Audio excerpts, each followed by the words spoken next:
The Bogged.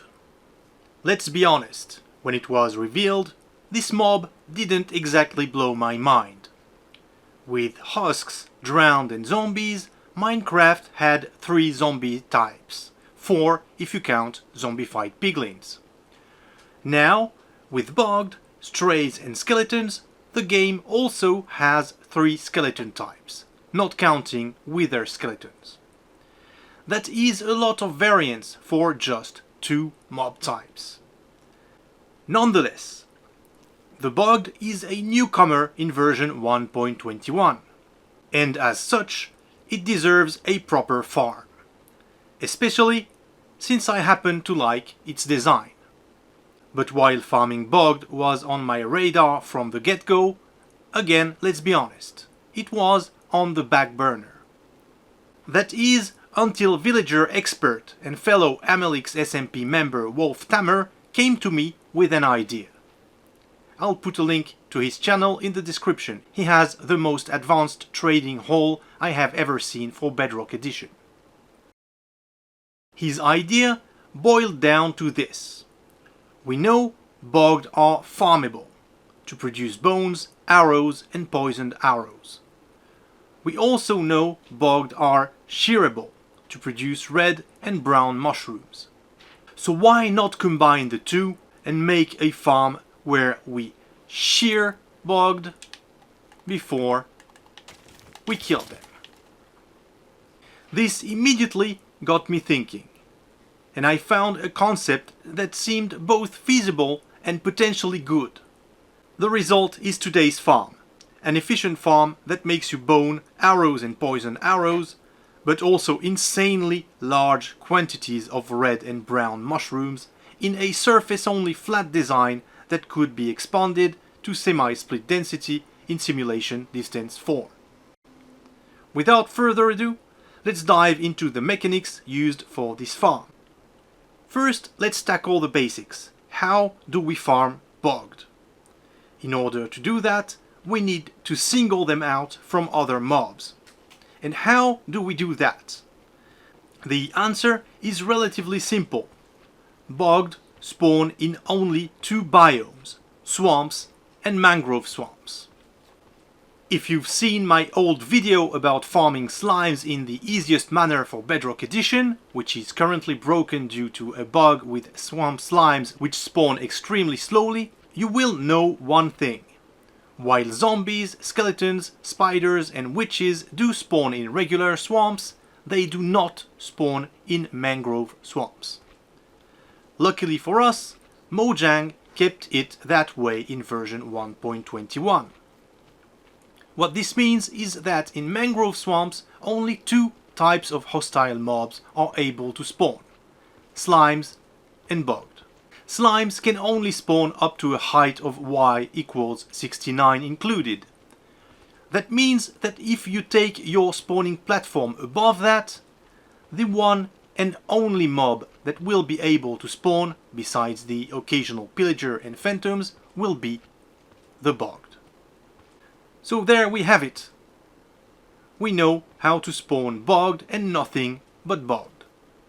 Now, let's start building our farm. The first thing in order is, as usual, to place your AFK spot. This can be placed anywhere, as long as it is inside of the mangrove swamp biome, and at least 45 blocks above the closest spawnable point on the ground. I would build this farm slightly high up in the sky, as the item collection system can take up quite a bit of room.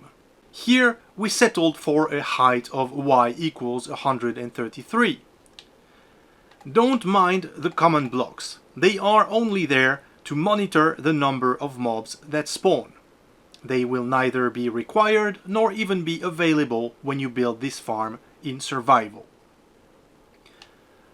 Above the AFK, we place a bunch of light blocks in order to ensure player safety at night.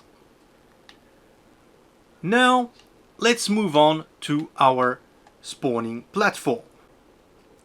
Bogged are surface-only spawns, so all we need is one single platform as wide as possible in order to maximize their spawning chances. This platform's edge, which will be here, just above this line, needs to be exactly 24 blocks from our AFK point. Now here we're going to create our first platform. Here. This platform needs to be 17 by 17 with its center in line with the AFK. So the AFK is here and the center of the platform is here. Here we made it gray concrete.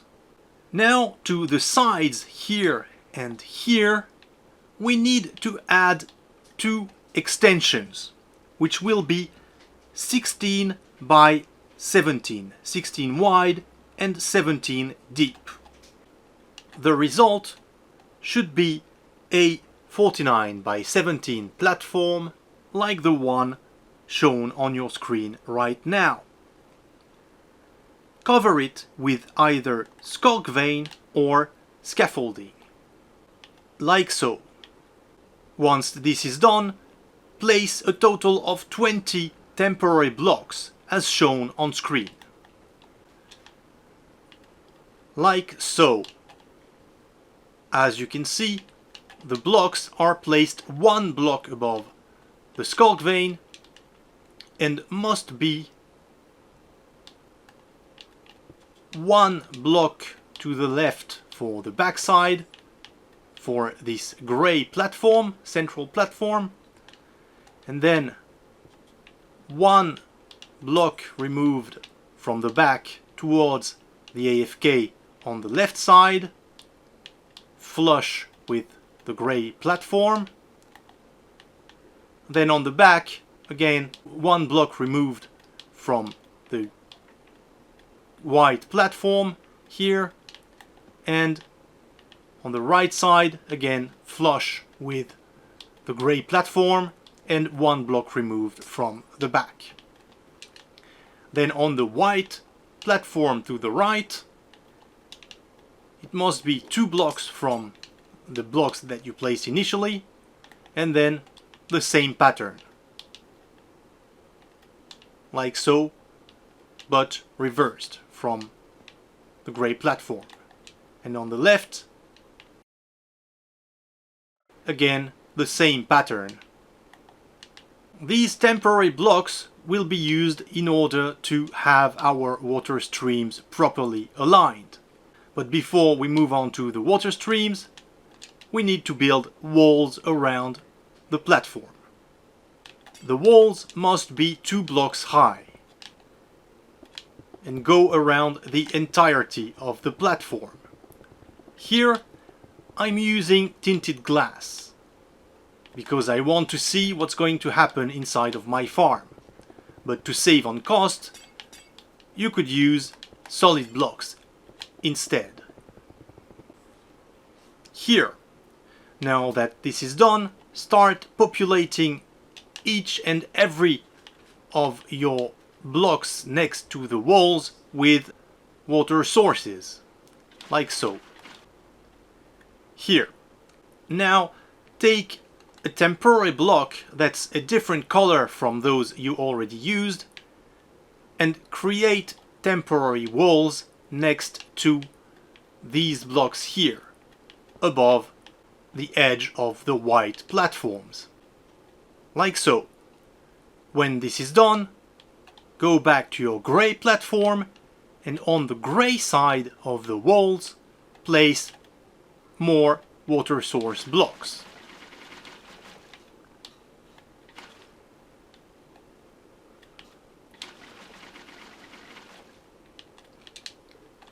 Like so.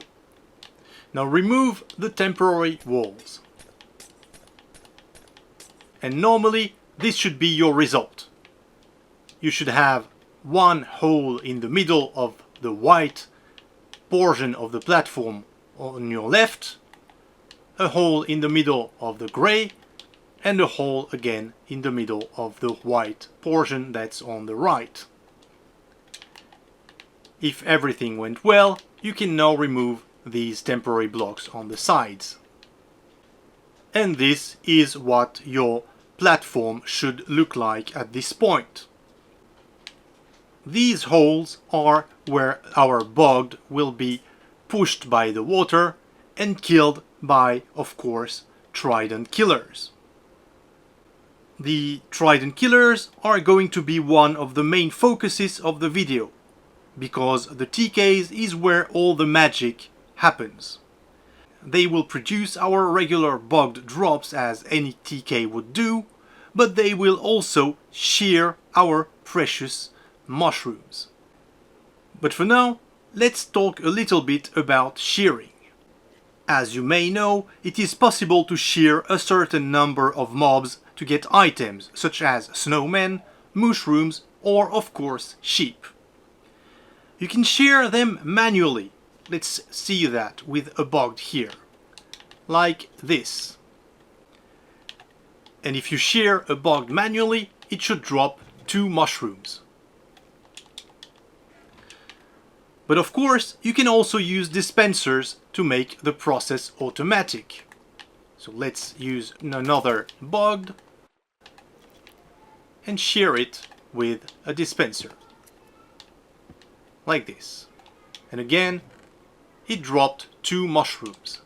What is less known about using dispensers to shear is the fact that if you dispense shears from several dispensers in the same tick, they will all provide items as if they were the only active shearer. Let's test this.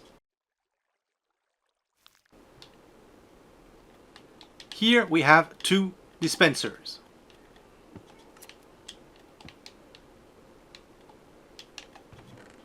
And as you can see, our bogged dropped 4 mushrooms instead of 2. So now the question becomes, how can we maximize the number of shears that we use on one single bogged? The easy answer would be 4, like this, with 3 on the sides and 1 underneath.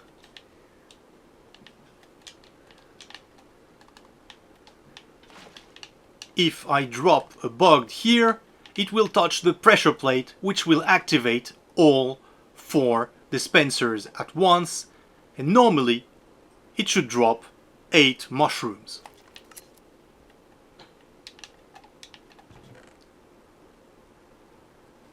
Like so. But there is a little trick that we can exploit to further increase this result. This is something that I initially saw on a video by YouTuber Anzaike a while ago.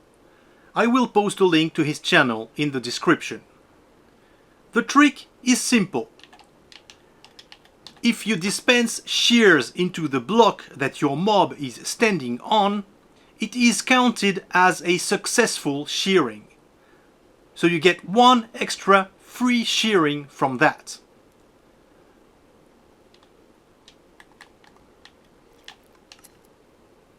Like so. I have 3 dispensers and the bogged dropped 6 mushrooms. So knowing this, how many total dispensers can we place around one single bogged? The answer is 10 for a whopping 20 mushrooms per bogged. Here is how we are going to do it. First, we'll place 3 dispensers inside of the ground like we did here. Then we'll place 1 more to the front. And on top of the dispensers that are to the sides and on the back, we will place 2 dispensers each. So we have 9 here, plus 1 equals 10. Now how are we going to activate them? It's simple. we're going to use an observer and a piece of string. The observer will be facing up, like so, and the string will be on top of it. So whenever a Bogged drops on the string, the observer will detect that the string has moved, and it will send a pulse. We will take this pulse here and send it up to our dispensers. If we feed it to the middle dispenser, it will trigger all three. Like so. For the last isolated dispenser on the front here, we'll place one target block here, a block here, and one piece of redstone dust here. So now, every time something drops onto the string here, all 10 dispensers will be fired. So now let's fill them up with shears, like so, and let's finish the trident killer by adding the killing portion of the device. So to add the killing portion of the device, we need to extend it one block to the left, like so.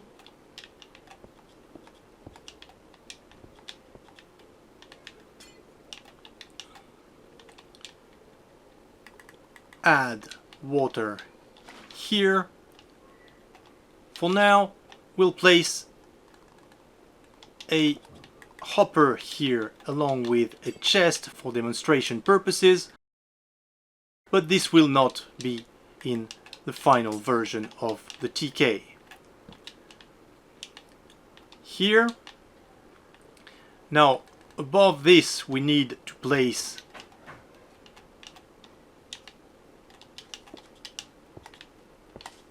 two more layers of blocks to make it a total of 5 high. Now let's take a pumpkin, because we need to check for orientation, as this trident killer requires a specific orientation to work. Its hinge must be either on the south side here or east side. You can check that with a pumpkin, because the stem of the pumpkin always points to the northwest corner. So let's place our hinge on this side here. Underneath the trapdoor, place a grindstone.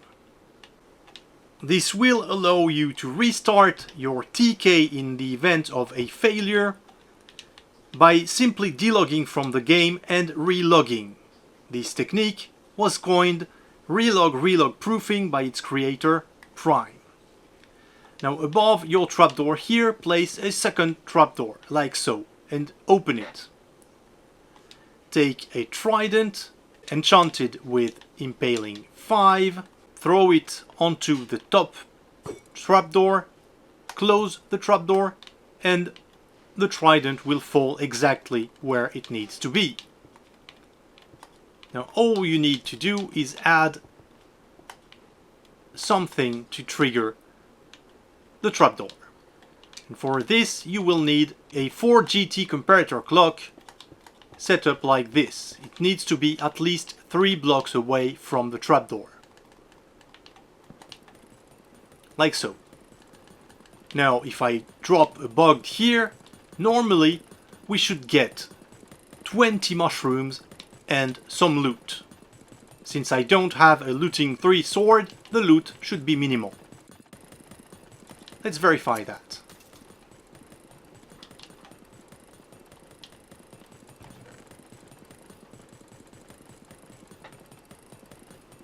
And here we have our 20 mushrooms plus some loot, as expected. By the way, here is a freebie. You could absolutely abuse the dispenser inside of the ground technique to create symptic shearing farms of all sorts. I made one for Bogged, and the results were absolutely insane. The theoretical calculated output of that test was around 220,000 mushrooms per Bogged per hour. Using 8 Bogged to max out the lateral area of the chunk, that's over 1.7 million items per hour, not taking advantage of verticality. I'll let that sink in. Of course, it requires a name tagged Bogged that must be renewed with every run. But still. Anyways, here's what your farm should look like with the TKs implemented inside of it. So you have one TK for the left portion, one TK for the center portion, and one TK for the right portion. They are connected by these water streams towards the center here. The water streams that converge to the center part here must start precisely 3 blocks from the block where they converge here. So 1, 2, and 3 here. That way they have exactly the same strength on the right, on the left, and on the back, which ensures that the items in XP will flow properly towards this central delivery pipeline. So now that the trident killers are done, we need to place a roof on top of our farm. We could use a leaf roof 7 blocks above the spawning platform. It would be the cheap option. But here we'll simply slap a tinted glass roof. And this is how things should look like at this point. Underneath our farm, we now need to build an item and XP collection system. For that, we will simply extend this pipeline that we started here towards the AFK there. So let's do this right now. First take a ice or packed ice block with a button on top of it. Extend these 8 blocks. Place another ice or packed ice with a button on top of it. Now place a water source right after the button. Repeat that process until you reach the block that's immediately next to your AFK on the back here. Like so. Cover the stream. Like so. Now replace the last block of your stream, the one that's immediately to the back of your AFK spot, with a soul sand block. Like so. And create a bubble column that goes up to your AFK. Like so. Now all you need to complete the pipeline is to add a redstone line going from a pressure plate on top of your AFK spot to the TK. This will ensure that the TKs run whenever the player is AFKing and that they stop whenever the player leaves the premises. And you need a repeater immediately before your comparator. Now let's make sure that everything works. Yes, our TKs are functioning. Here in front of your soul sand block, you also need one ice block with a button on top of it. And now that this is done, we'll need to create an item collection system. The XP will be taken care of by this stream here and brought to the player by this bubble column. To create the collection system, we're going to use 2x hopper speed sorters. They are quite simple. I have posted them on my channel in the past, but if you haven't seen them, let's build one right now. So what you need to do is place a slab underneath the first block where you want to collect items, and then behind this slab, one solid block. Place a temporary block on top of this solid block and extend it 2 blocks to the back. Underneath this, place another slab, leaving 1 block open under the first one, and place 2 solid blocks next to it.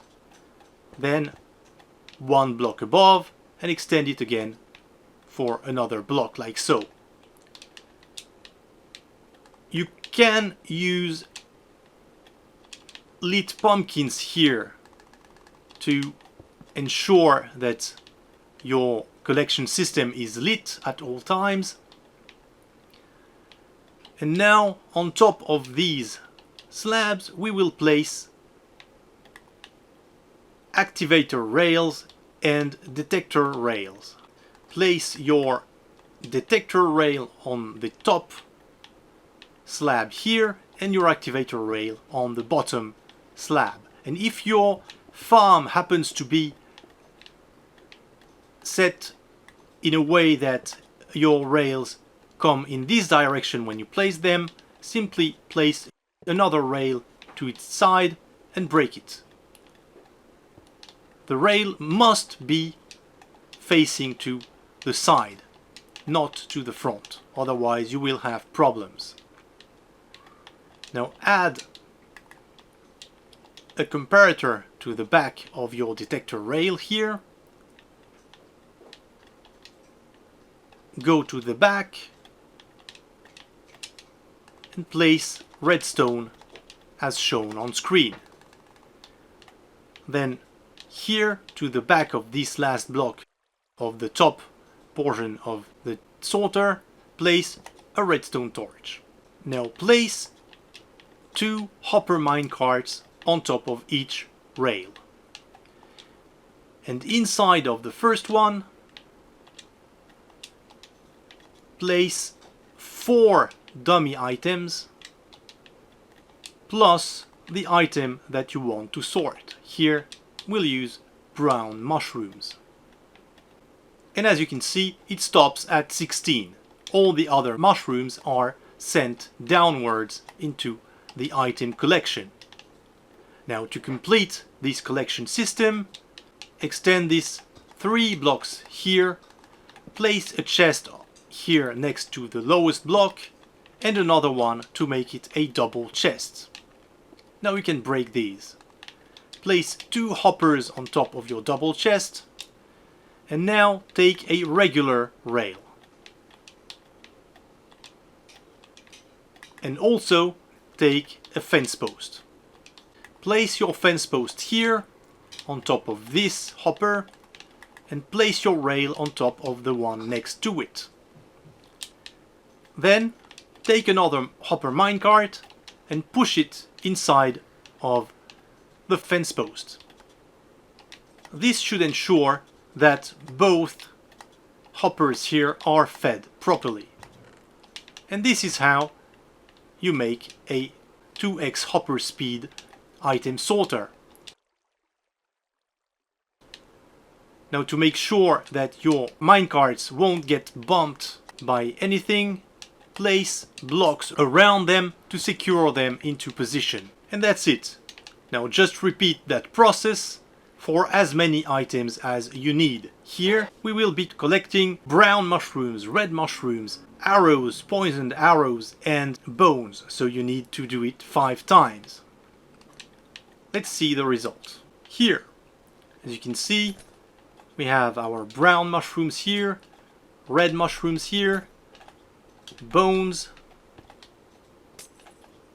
arrows, and poisoned arrows. Now something else that we'll need to do is to take care of non-sorted extra items. Since Bogged can spawn equipped with gear, we need to destroy all the non-stackable items. We will do that with very simple non-stackable filters. For those, we need to take our items outside of the water stream and into hoppers. So let's do this right now. Place a bunch of temporary blocks here. Place a hopper line like so.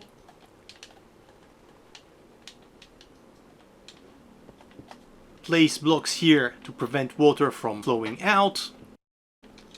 And break these two blocks. This will not prevent XP from continuing floating towards the AFK. That is because XP floats and items sink. So whenever an item reaches this point, it will sink into this hopper line.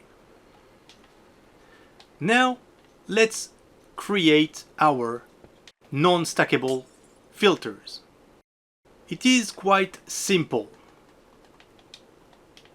Place two blocks like so, and a hopper facing away from this portion of your collection system. Place a second block next to the first one on top here. Place a block underneath like so. Add a target block here to lock the hopper like so. Place a comparator right next to this hopper on the top like so, and add a redstone line going into the target block. What this will do is that whenever an item that produces a signal, a redstone signal of strength 3 or more, it will unlock this hopper. And non-stackable items produce a signal of strength 3. Now to destroy them, place a dropper like this and a cauldron underneath it, fill it with lava and add 6 blocks to this side here, like so. Take a comparator to extract signal from the hopper, add a repeater here, add redstone dust here, and a target block immediately next to your dropper. And this is the filter done. So now let's make a second one, like so. The extra items, namely ominous potions and pillager banners that will drop from the occasional pillagers, will end up in this chest at the end of the line. And now the farm is complete. Or actually, not quite. We could of course stop things here and we would have a perfectly functional farm. However, I discovered something that seems like a very interesting bug specific to mangrove swamps. Basically, adding a village, that is at least one villager with a bed, near the farm will tremendously boost its spawning rates, and as a consequence, its loot. Let's see our farm running with and without a village. So here we have the farm without a village. As you can see, Bogged don't spawn that often or in very high numbers. Now let's see the farm with an added village. As you can see, there is now a villager and a bed on the opposite side of the platform, and immediately we get 3 bogged. They get killed, another one spawns.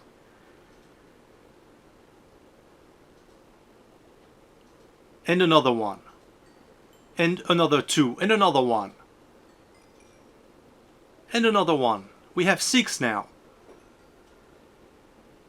So of course, for our final version of the farm, we'll use the one that has the village. Let's keep seeing it in action for a short while. As it is right now, its rates are absolutely insane. The farm will produce on average over 24,000 stackable items per hour. Yes, you heard that right. 24,000 stackables from one single layer, non-split density, surface only farm. This is unheard of. The loot is distributed as follows: around 8,800 brown mushrooms, around 8,800 red mushrooms, about 2,450 bones, same figure for arrows, and about 1,500 poison arrows. Of course, if you use composters and a crafter, you can convert all the mushrooms and bones into bone meal. This will make you about 9,500 bone meal items per hour. The only thing that will require maintenance in the farm's current state are the shears. You will need to replenish the stock every once in a while, because they get used whenever they are triggered. It's not very fast, but decently fast enough. But wait, we're already using a village to boost the farm's rate, aren't we? So why not take it the extra mile and add a full-fledged iron farm equipped with crafters in order to automatically replace the broken shears? And here is an example of what such a completed farm would be. I will not get into details about how to build that right now, as the video would end up being 2 hours long. The basic idea is that you sort out string from cats and poppies from iron golems when they get out of the iron farm, and then you carry the iron ingots into a set of crafters here that make shears, and the shears are fed into the dispensers, as you can see here. Whenever the main feeder here is full, this is locked, and the iron ingots are fed back into the main item sorting system here. If one item is missing here, this opens up and the ingots fall down right into these 2 hoppers, like so. And once the shear is crafted, this shuts down again, allowing the ingots to go into profit.